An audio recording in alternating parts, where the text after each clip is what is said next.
Welcome back to Caribbean Culture, Home Edition, Bacon with Ancestors. Okay, so I saw this recipe and my crib friend, that's that friend that you didn't meet, you were just friends with forever.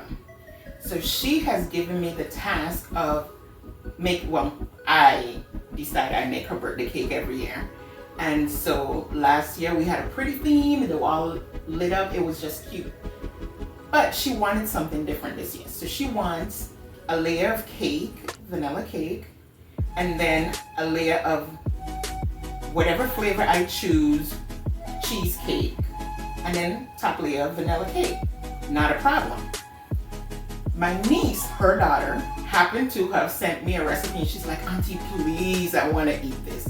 So I'm gonna combine it. And what we're gonna do is a cookies and cream cheesecake. Okay? And I saw the post, but the lady didn't give the measurements. So we're gonna work our best with what we have and we're gonna see how it turn out. So that's why I call it Cooking with Ancestors, because I'm gonna follow what feels right. And we're gonna see how that goes. So I'm gonna start with, prior to going to melt this butter, I went ahead and I took 24 Oreo cookies and I separated the cream from the cookies, and then I went ahead and blended them so that they could be crunched down very smoothly, because this is going to be the base of the cake, the cream, the cheesecake. And I did it with both regular Oreo and the golden Oreo. Okay. Now I'm going to go ahead and melt 4 ounces of butter. And we're going to see what this looks like in a cup and a half, cup and 2/3 of Oreo crumbs. Okay. I'm going to put this in there for about 30 seconds. See what it looks like. But the butter needs to be completely melted.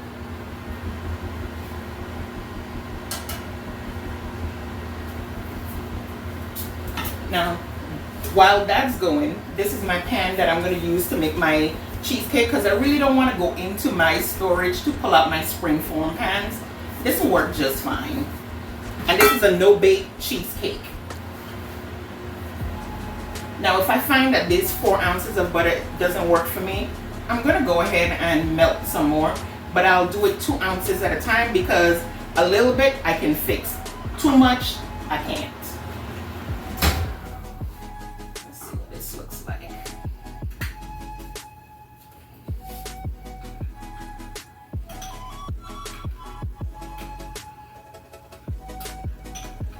Melt, put it in for another 5 to 10 seconds.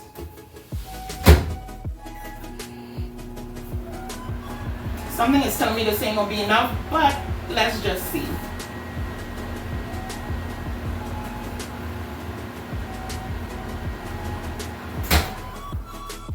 Now it's so quiet while I'm in here baking. Typically I have some music on, but hopefully the husband will add it to the background, because we don't need any violations. And this is what we end up with. The idea is to make the crumbs stick together without making them too moist. Go ahead and rinse off.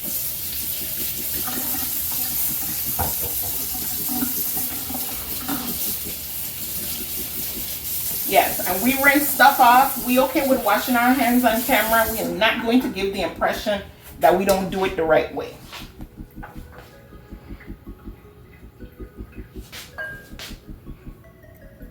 Okay.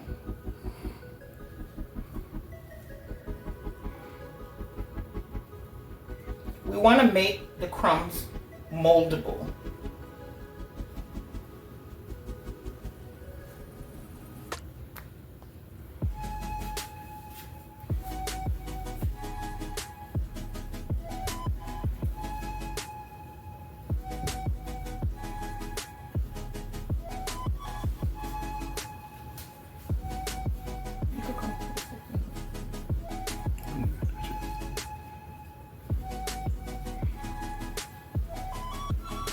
And see, it's not wet, but it is moist.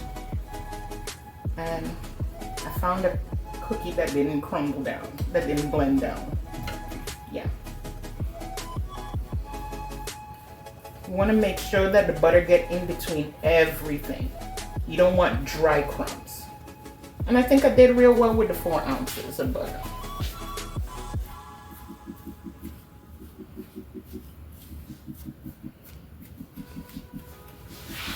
Okay.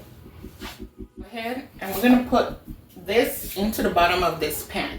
Now, I like cream cheese. I like cheesecake, but I don't like too much crust. But since this is going between 2 cakes, I'm gonna have to go ahead and ice the outer edge. So I'm gonna go ahead and not add crust too far up the cake. So I'm gonna pour this in there.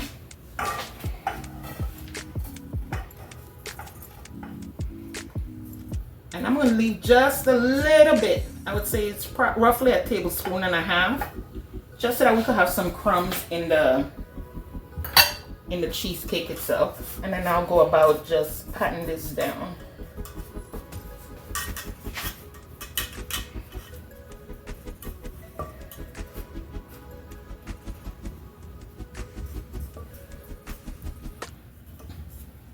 And we want it even, right? So I'm going to show you all a little trick to make sure it's all even. I'm going to get a glass, what's typically known as an orange juice glass. And I'm going to use the bottom of it to go around the pan. But of course, you have to make sure everything is sanitized. My glass clean, but still, you did the right thing. Here we go. We're going to just go around, and we're going to make sure that this is, I overlap on where it last was.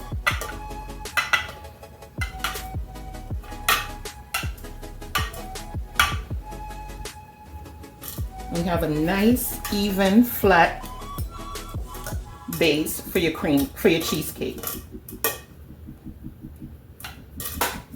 Now, everything is not going to be perfect, but that's the beauty in it, is because it's handmade. You're not an assembly line. But we're going to get it as close to perfect as we can. Okay, and now we're going to sit this in the fridge to chill while we make the filling. Now, this is a no-bake cheesecake, like I said. So, it's going to be a lot less work than a regular cheesecake. No eggs. But what we are going to do is we're going to take 3 bricks of cream cheese. I'm going to put them in softened, please. So make sure that you took them out the fridge prior to using them, at least 2 hours minimum. Okay. And we just drop this brick right in here. And then we're going to repeat with the next 2 bricks.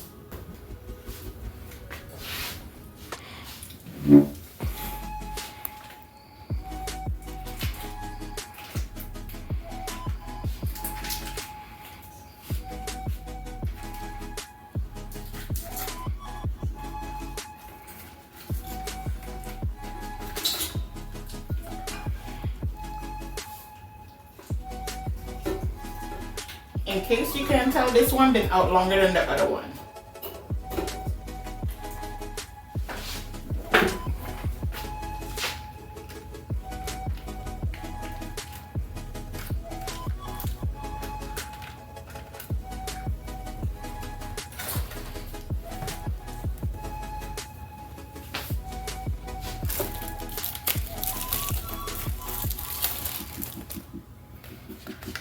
And yes, I use the same one that I patted the base down with, because it doesn't matter, because we're going to go ahead and add some of the crumbs into the filling, the cheesecake part of the cheesecake.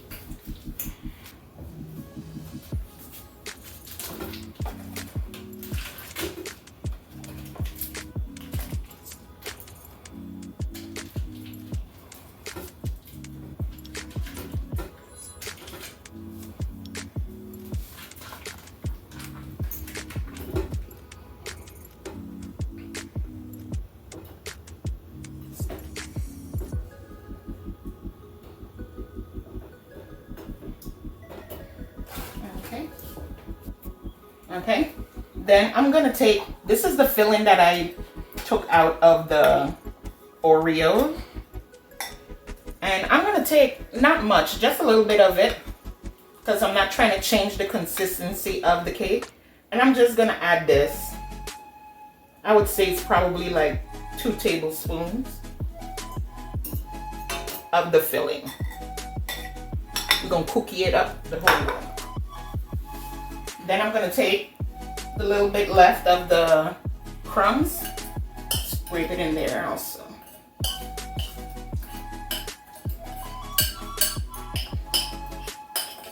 I'm not using too much because I don't want it to change the color of it. I just want bits and pieces of it in there. And I also have the yellow, like I said, I have the yellow, the golden Oreos. So I'm gonna add that in there too, why not? I'm gonna put this to mix for a little bit.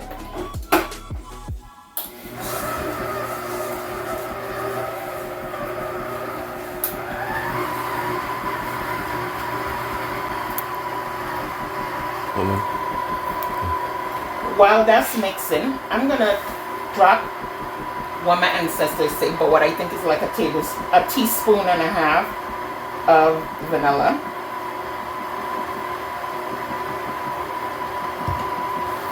And instead of using almond essence, I like to use this emulsion, almond emulsion. It lasts longer. The flavor is more strong.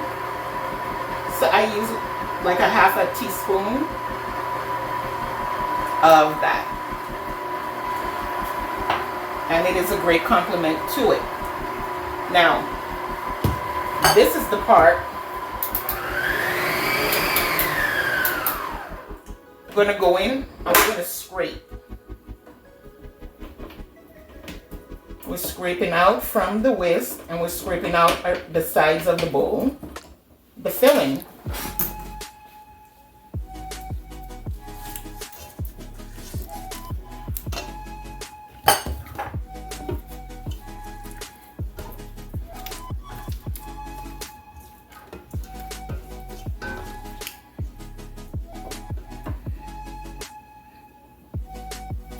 And we're gonna start adding, I'm gonna start by adding a half a cup of powdered sugar, confectioner's sugar, whatever you wanna call it. I'm gonna be honest, you add this bit by bit, but you're gonna use about 2.5 to 3 cups of this.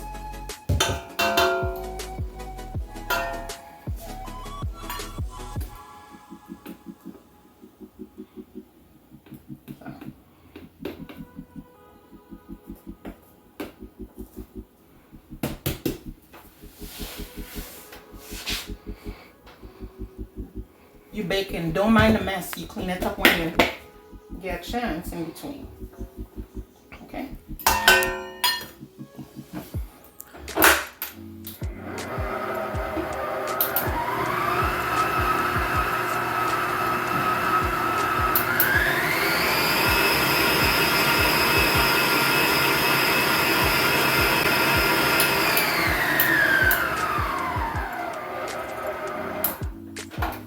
Go back to scraping, but if you notice, the consistency is changing slowly but surely.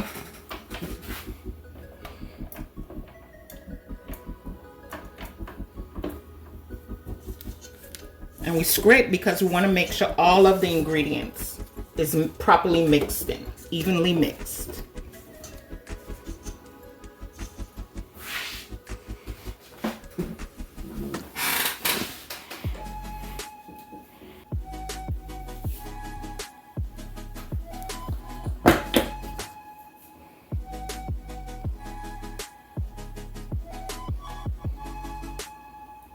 I did not intend to do that, but sometimes things happen.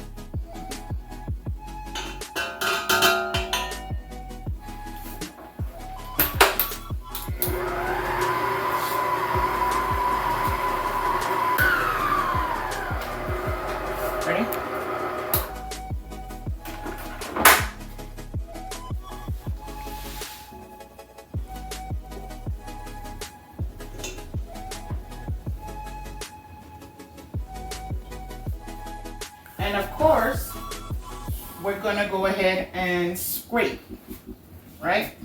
Scrape down the sides. Get the mixture from in between there. Now, I can't tell you this is gonna 100% work for sure. You know, my measurements could be off, but we're gonna give it a try. Okay. Put it back in to do its thing on low. And while that's doing what it's doing, we're gonna mix the heavy cream. We're gonna make some whipped cream. Yeah, sure, you could buy it, but you need the peaks to not be so stiff.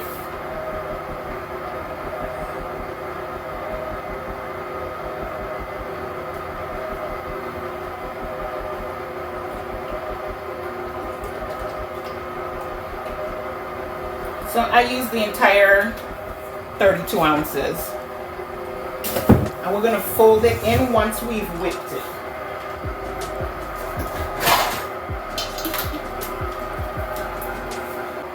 Okay, and here we go.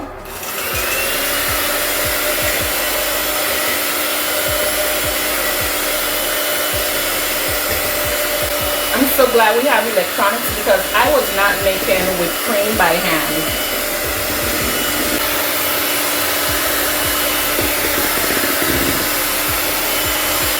And you want these bubbles you just saw in there, you want those bubbles in there. It's telling me that the cream is starting to stiffen a little.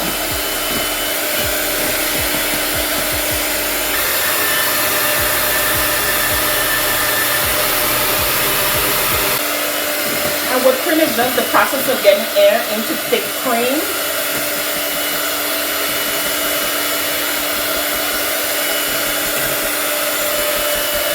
And if you look, you can see the consistency of the cream is thickening up.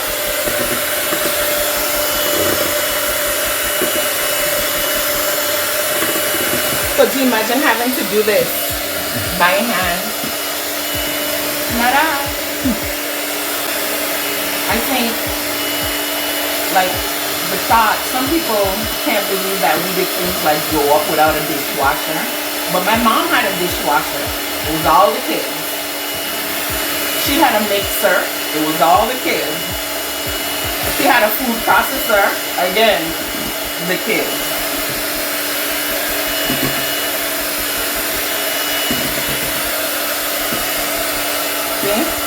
And it's thickening up even more, and that's exactly what we want.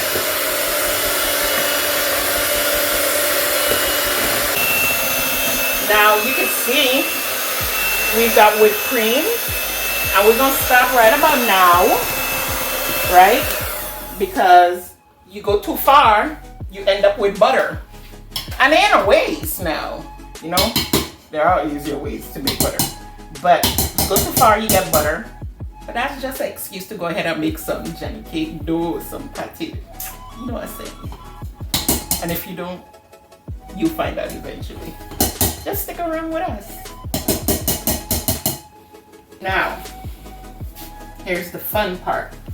We're gonna go ahead and we're gonna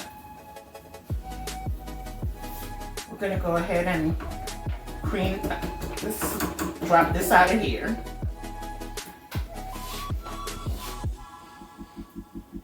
I typically end up giving the whisk to somebody to taste how this tastes so far.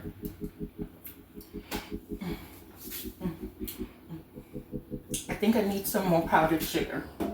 So we just added some more sugar and we're just gonna mix. And the idea is to taste until you figure out if this consistency, number one, and the sweetness is what you're looking for.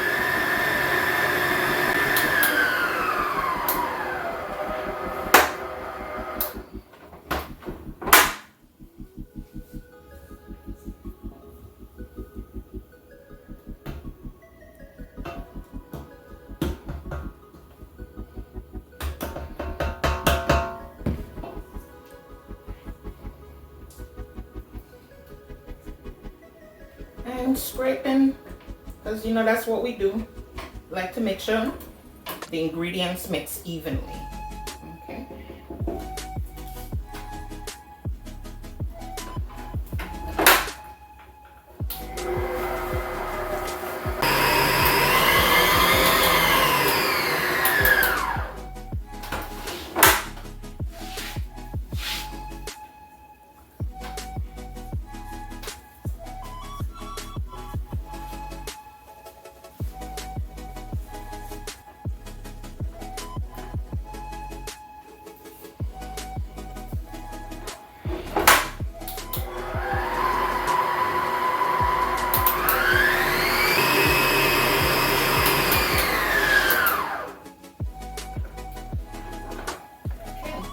Let's see what this tastes like.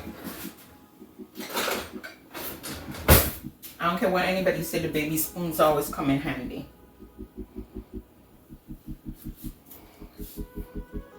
Oh, so much better. Yummy. Okay. So I went ahead and I took the whipped cream as I made it. I went ahead and took the whipped cream and put it in the fridge so that it could set. Right? It doesn't need very long, 5-10 minutes. And here's a trick so you wouldn't have to put it in the fridge, is that whatever bowl you're gonna make it in, put it in the freezer for about 20-30 minutes before you use it. Delish. Okay.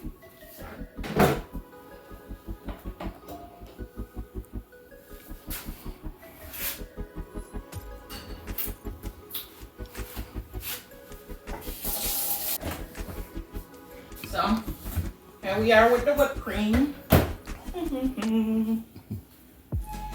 And what I'm gonna do is scoop some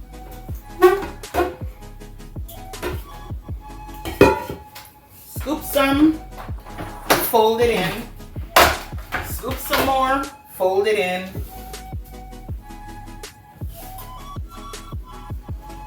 Okay.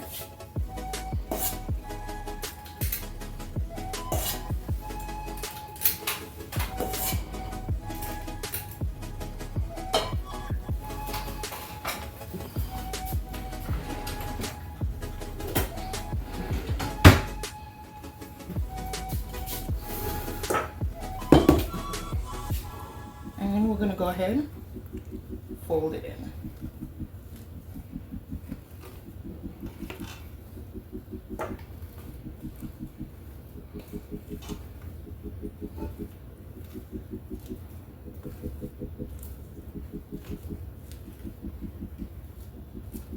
Don't want to mix it in because we don't want the cream cheese.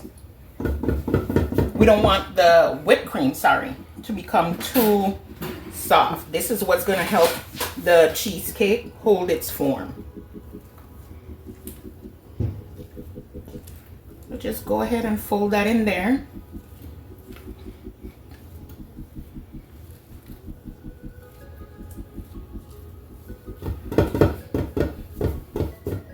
Okay. No matter how deep the bowl is, I always make that.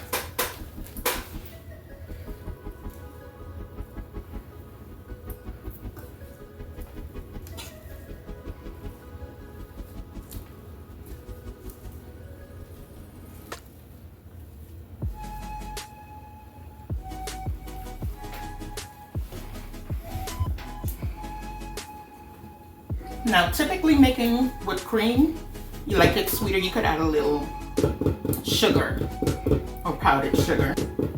We didn't do it this time. I just whipped the cream as was because we made the cream cheese filling, the cream cheese and sugar in there. So I made it a little bit sweet so that we can make sure that it balances out. And if you want to know what the ratio is, ask your ancestors, because that's what mine told me it was. So there we go.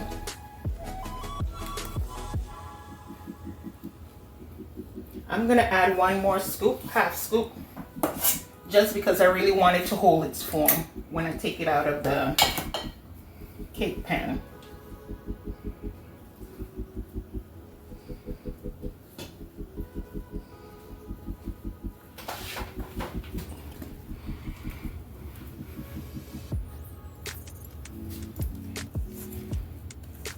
And we always scrape the sides, don't forget.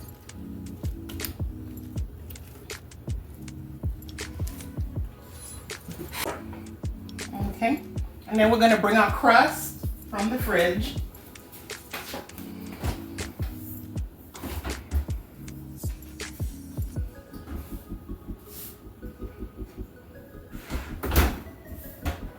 And as you can see, it's nice and set in there.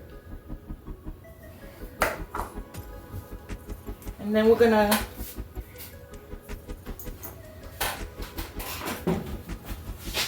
pour a scoop the cheesecake out of there.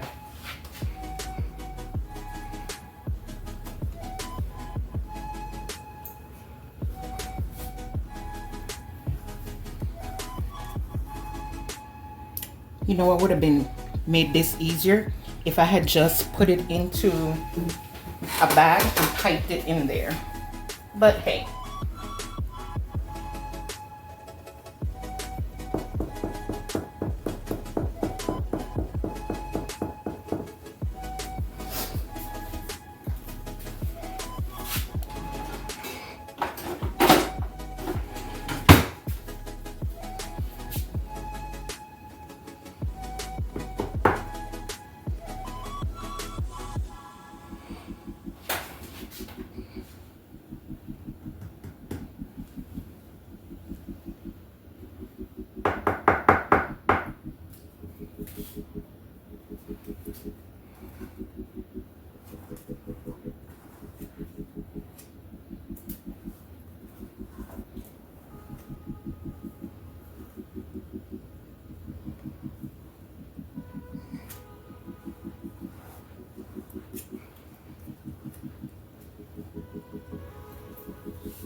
And we try to make sure that we don't have any holes in there. Don't worry about that. You can always wipe it off.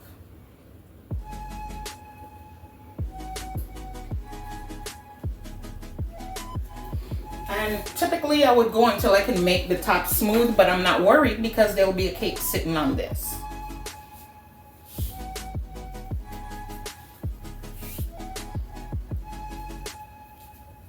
So I'm gonna get me, this is the cleanup. I'm just gonna clean up around the edges and the tip top.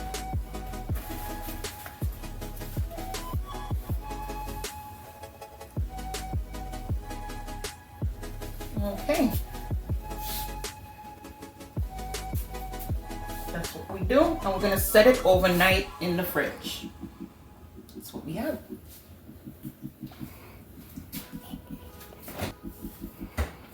Then we're gonna come back tomorrow and see how that works out.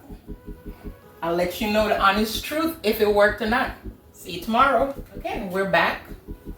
That cheesecake is still in the fridge doing what it's supposed to do. And now we're gonna make the cake. Now this is a vanilla cake. It's a white cake.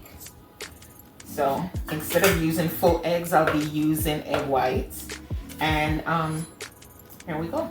I'm gonna start with 2 cups of sugar, granulated sugar, your regular old sugar.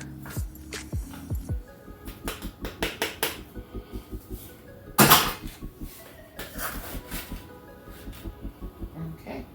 No, I'm not gonna sift it out. It'll be just fine, I promise.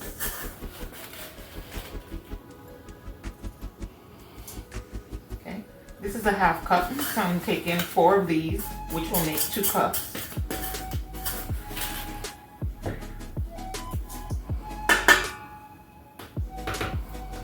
And the cake, we're making more than 1 cake for 2 different cakes. And this would be considered, I guess, 5 or 6 layers. So I start by creaming the butter and the sugar together.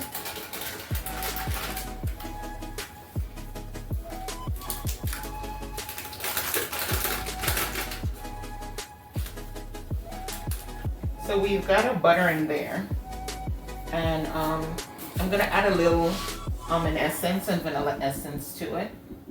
Well, almond emulsion.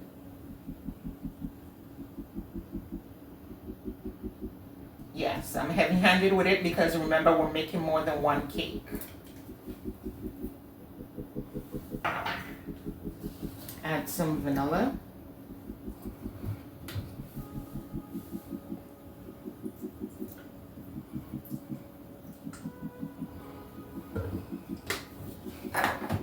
And attach my whisk.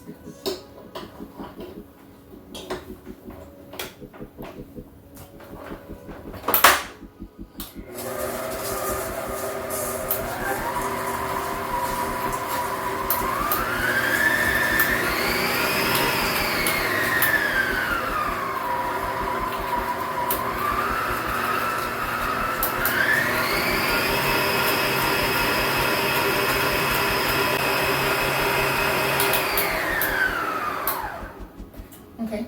Yes, I turn it high and low because it helps to dislodge anything in the whisk for the most part. This isn't done. We could still hear the little grinding of the sugar, so it's not fully creamed, but you know what we gotta do? Scrape down our sides to make sure everything is evenly mixed.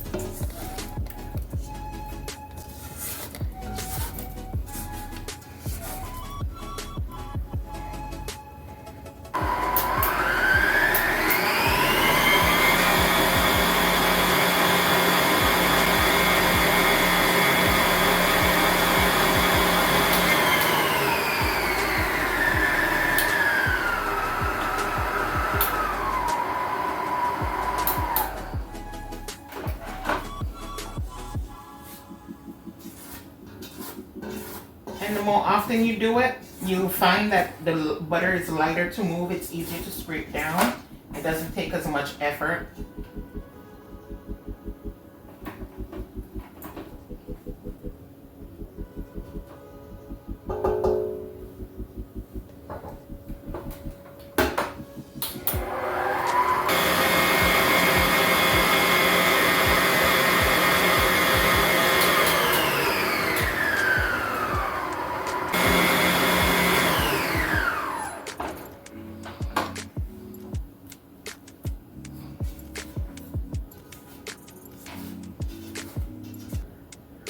Okay, so we have it as creamed as I'm going to continue going. You can go a little bit longer, but I always err on the side of caution because I don't want my butter to separate. Okay, I'm going to start with my egg whites. Okay, I'm going to pour some in.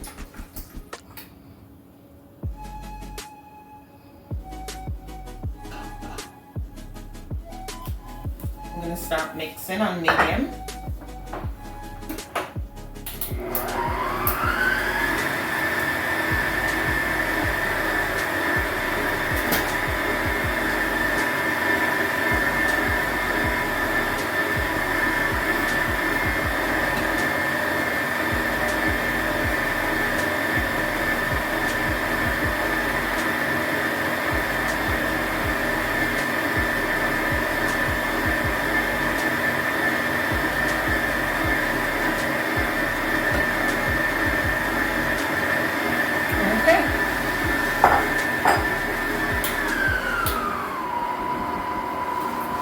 While that's working, I'm going to add a little of my butter flavor.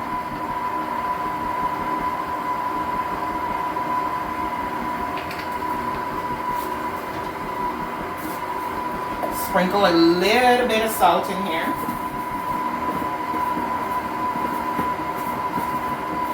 Which what I would call like a quarter of a teaspoon. Not very much, just enough to make a difference in the bacon.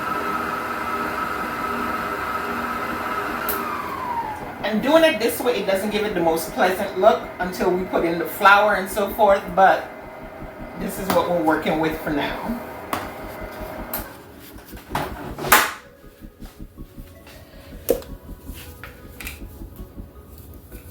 It's like making a meringue. Almost. At least the color of a meringue. It's not, you don't have the fluff. And that's because of the butter. The butter is too heavy for it to do that fluff.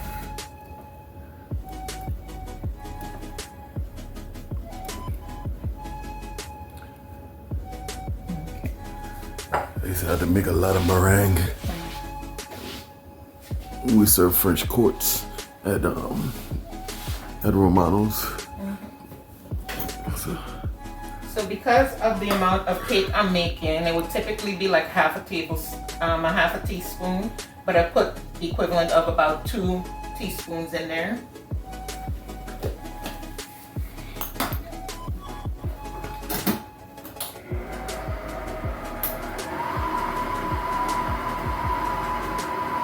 And go ahead, I mean, definitely you can use the all-purpose flour. It is all-purpose, but go ahead and get that cake flour is what you should go ahead and get.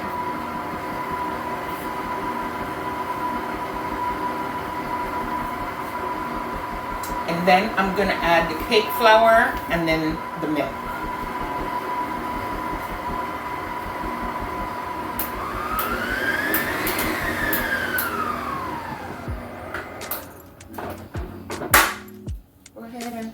Down the sides. You know how important that is because we're getting all our ingredients evenly mixed.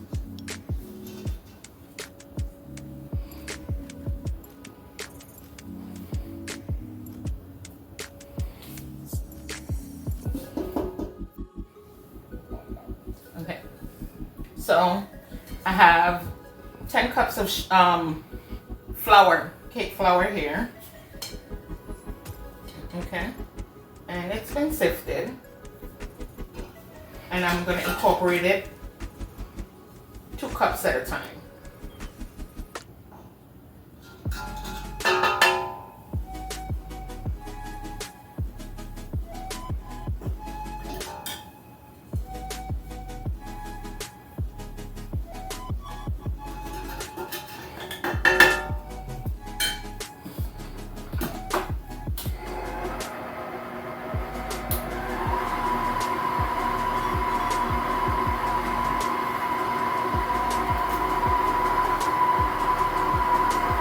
And it'll immediately start to thicken up.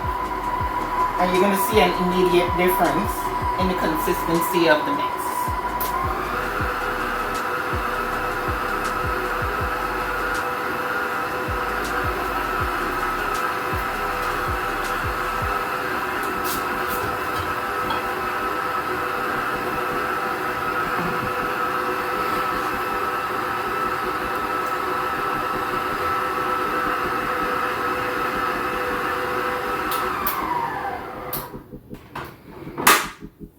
We don't want it overmixed, so we're very aware.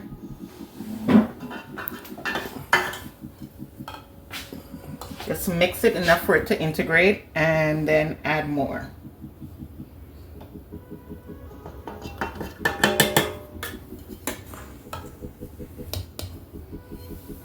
And as you can see, it's just a heaping container of it.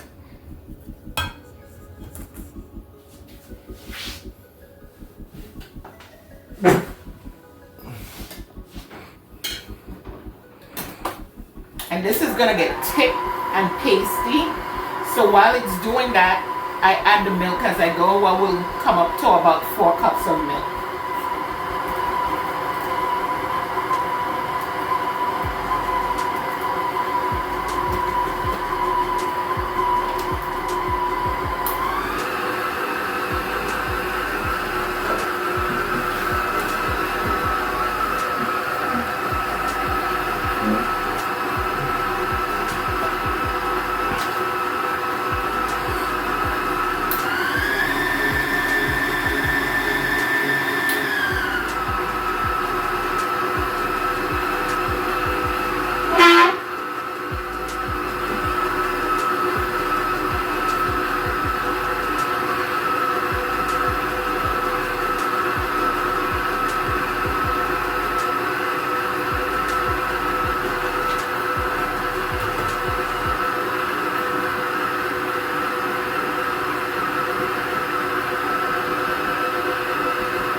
Scrape our sides down.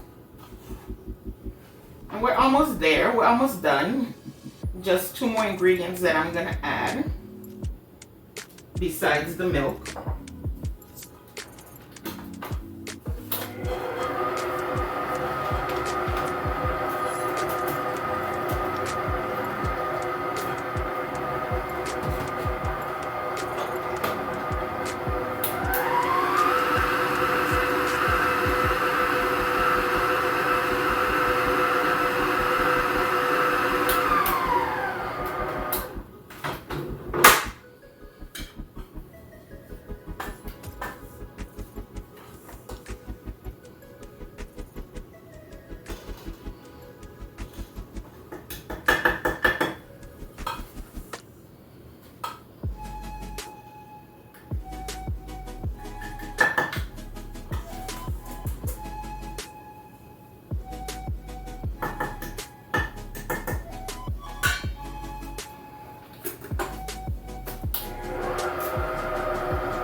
And you can see the consistency of this cake is different than your typical cake, and it's because I use the egg whites instead of the full egg. And this is the idea, to keep it light, not have a heavy cake.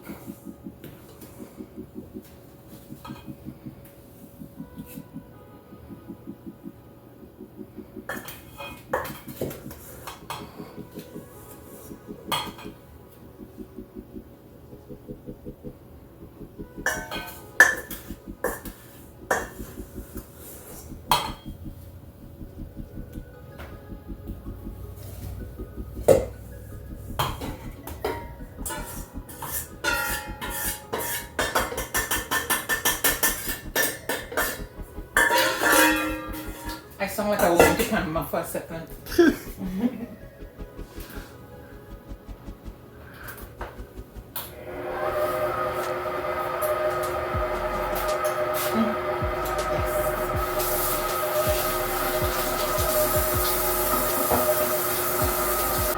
So here are my 2 last ingredients besides the milk, of course. Oil. This is all about the moisture. I like to put in a couple tablespoons because of the amount I'm making. I would say if you're making 1 cake, 1 tablespoon or 1.5 tablespoons of mayo is good. I would put in like about 4 or 5 in here, and add some oil because butter is for flavor, but oil is for moisture.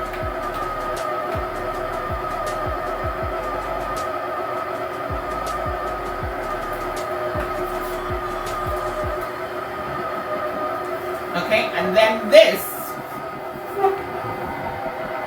it's well known among home bakers.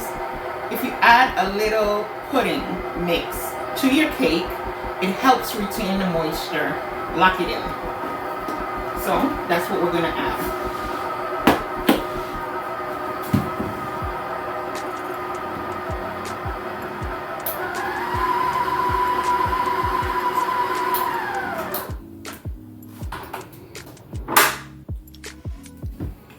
Babe, why don't you come over so that they can see what the consistency of the cake looks like now. See, trust the process, it's all coming together.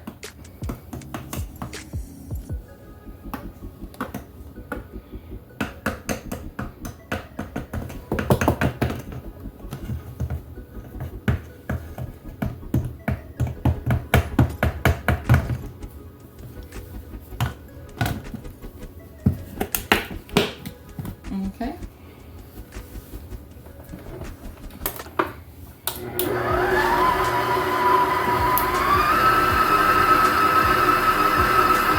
Just going jiggle jiggle. Yep.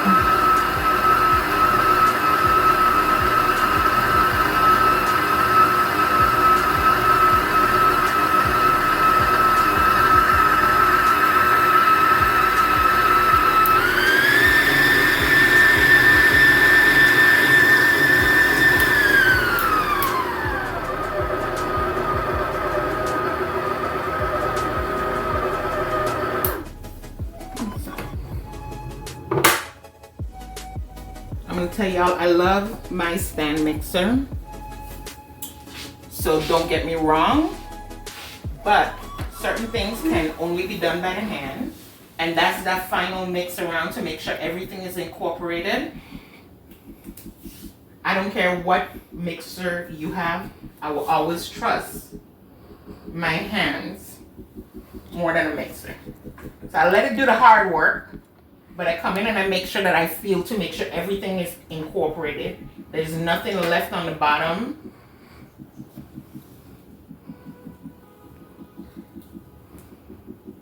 Okay, and we're good there. Now we just have to top off our mixer, our whisk. This attachment is the whisk. Yes, I'm gonna scoop it out because yes, the mixture is thicker than your typical cake mix. So I go ahead and I scoop it out. And I'm gonna put 4 scoops, see what it looks like. Because y'all know I bake by the advice of my ancestors. So.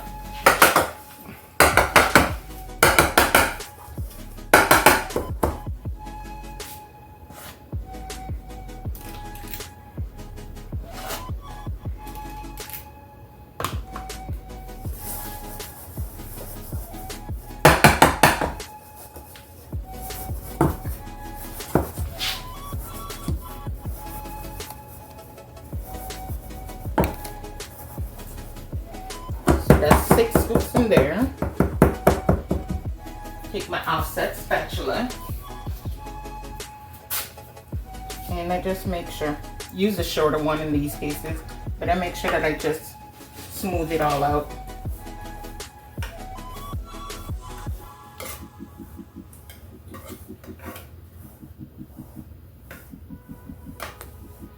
And I'm not too worried about perfection because there's nothing wrong with cutting the top off of the cake to even it out if you need to.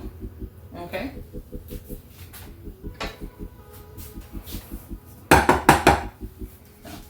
There we go. And we'll do that a few more times with varying sizes and put them in the oven. Now, when I put my cake in the oven, I put them in at 320. That allows them to cook evenly. You don't have the outside being done before the inside is done.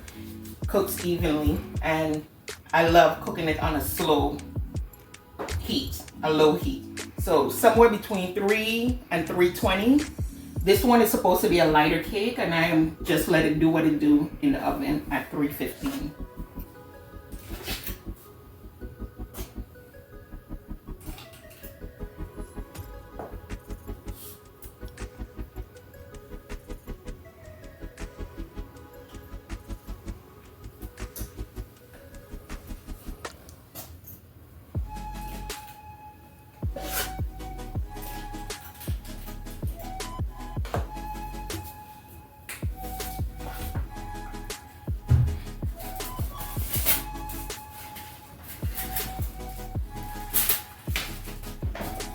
Now the beauty in having my husband is that he always makes sure I have what I need.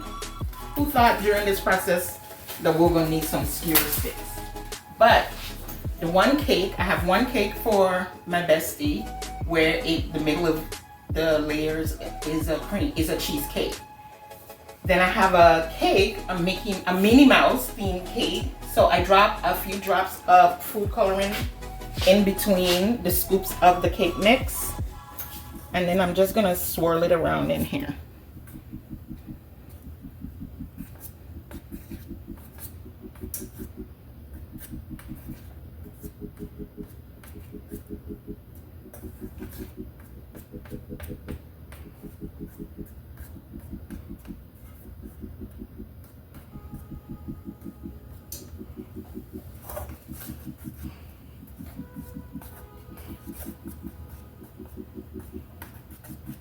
Believe it or not, it does have food coloring in this one. Drop a little bit more.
Just making sure it's evenly distributed. And again, off into the oven. Here we go now. This is the fun part. We're gonna go ahead and decorate this cake. And I'm gonna start by putting a pat of icing on the board that the cake is gonna go on.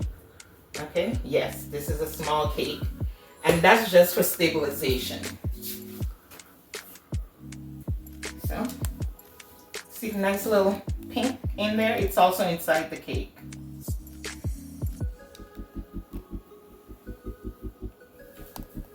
So, evenly placed on that board, as evenly as it could get. Go. Yep.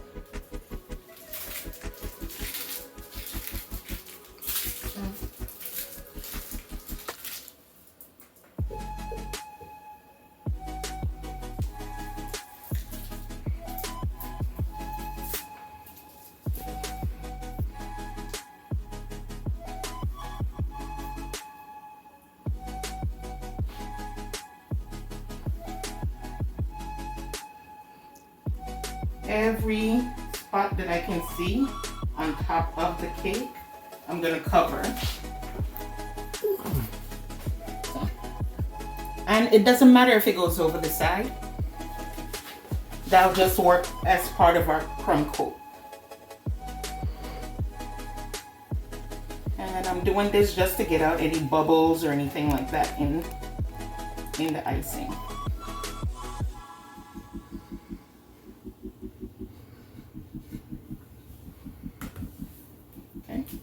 Follow up with the second one. The thing is, with the second one, I'm not going to lay it down the same direction. We're going to lay it this way, because then that ensures that we have an even, stable top. And the theme for this one is Minnie Mouse.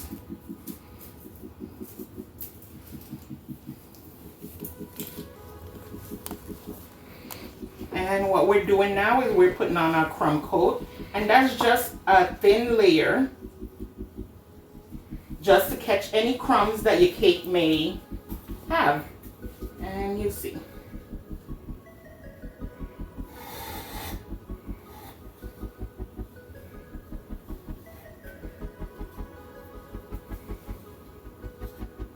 This is not meant to completely cover the cake. This is not the outside coat, but this is just the beginner coat.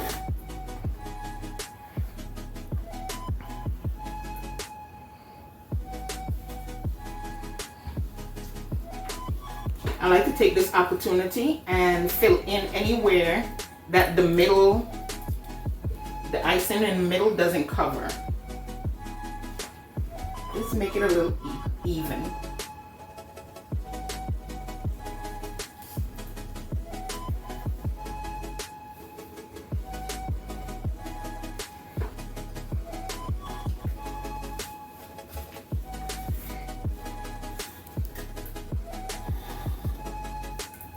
This will be an extremely thin layer.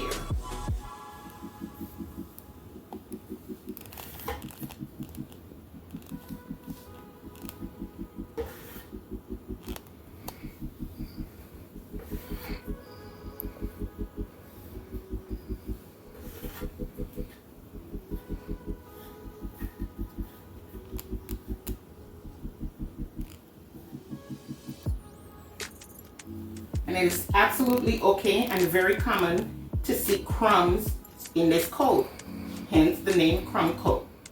Keeps everything on the cake and not mixing with the top layer, which is what you're going to decorate.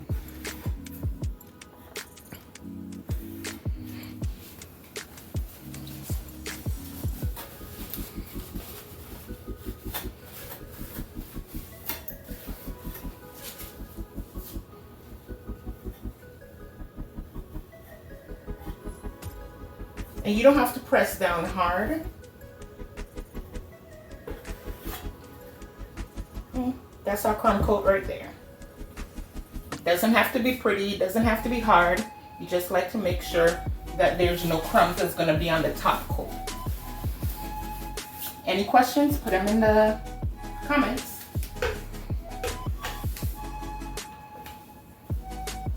So I'm going to go over down here because you can see where the scraper picked up some of this. And this is going to act like a sealant.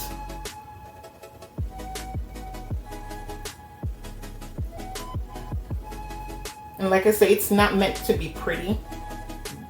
This part is for a particular purpose.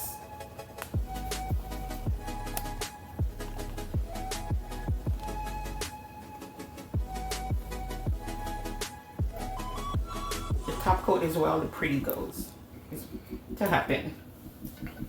Okay. The only rule about the crumb coat is that you just make it as smooth as possible.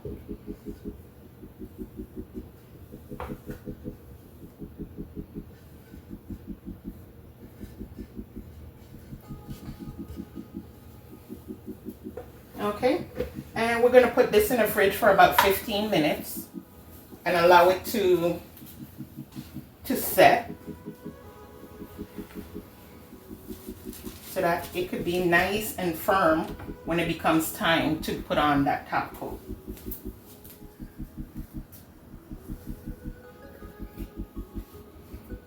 Now, I'm using my time wisely. For the 15 minutes that cake is going to be in the fridge, I'm going to use the opportunity to start the cake that I'm sure everybody's been waiting for, our mid-layer cheesecake. And I'm not going to put as much on here. It's going to be a thin coat. It's just to secure the cheesecake to the rest of the cake.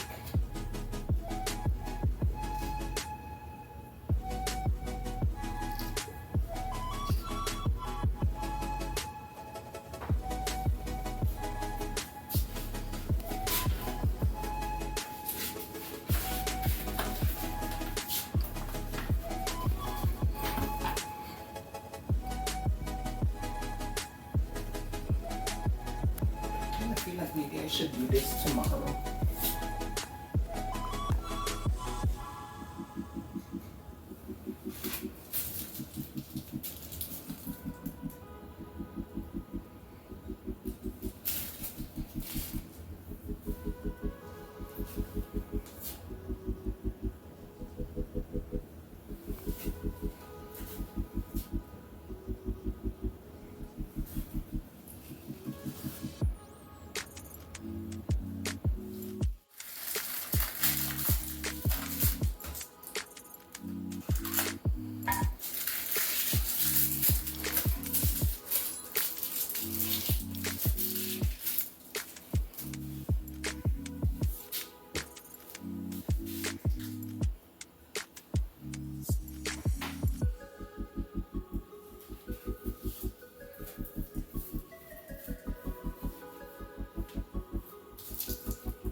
I'm gonna become a construction worker because now we just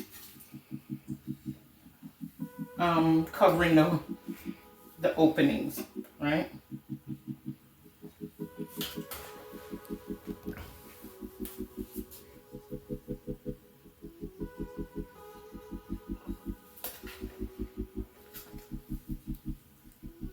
And this one I have to work with quickly because I don't want, we all know cheesecake melts, so I don't want the cheesecake to melt.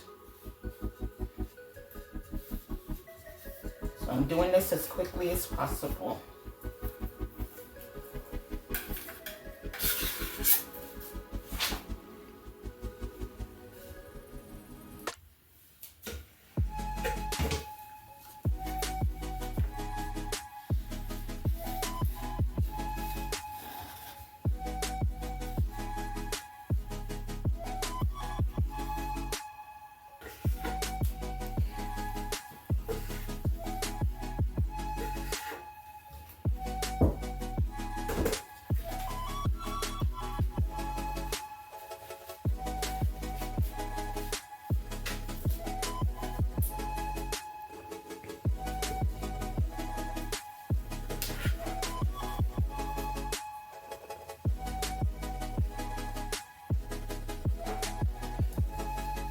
Trust the process. I know it's not pretty right now, but trust the process. Right now she's looking like a bald-headed girl before the weave go in, and that's okay. We're okay with that.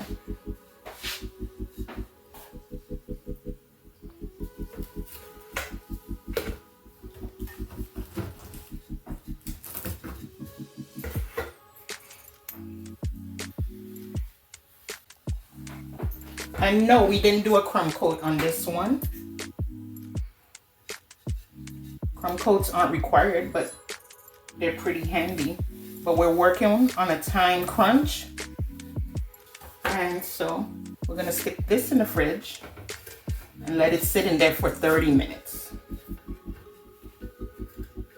And we're sitting it in there for 30 minutes because we have a cheesecake in the middle. Okay, we're back and we've done the crumb coat. And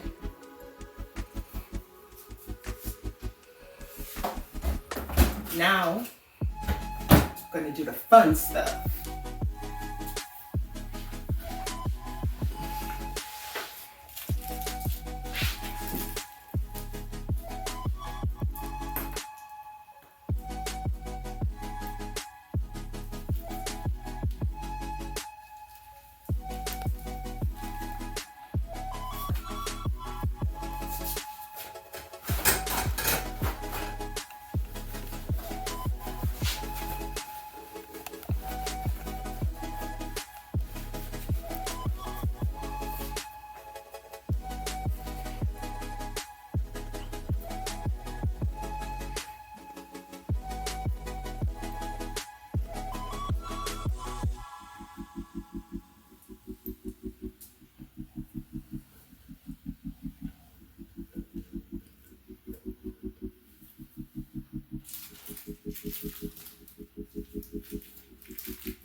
Like I said, this is a Minnie Mouse cake. So it's gonna be white with pink dots all around it. And what I did was make circular chips from fondant.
I don't really have a rhyme or reason how I'm putting them. I just want them to be nice and spaced out. They don't look too crowded on there.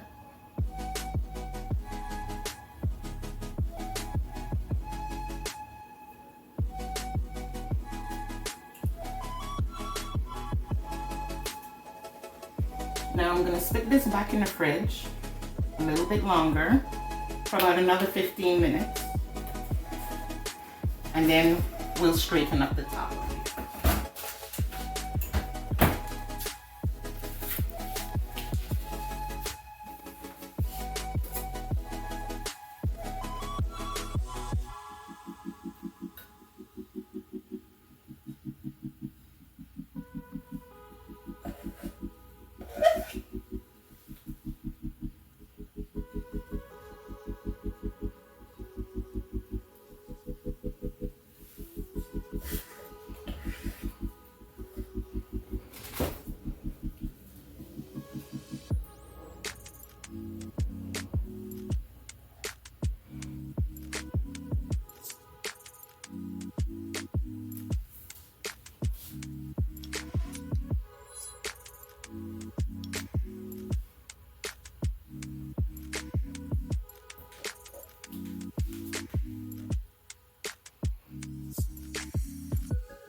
Beautiful cake, isn't it?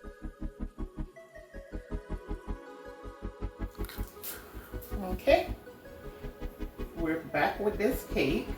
Give it some time to do what it do in the fridge. Now we're gonna smooth this out.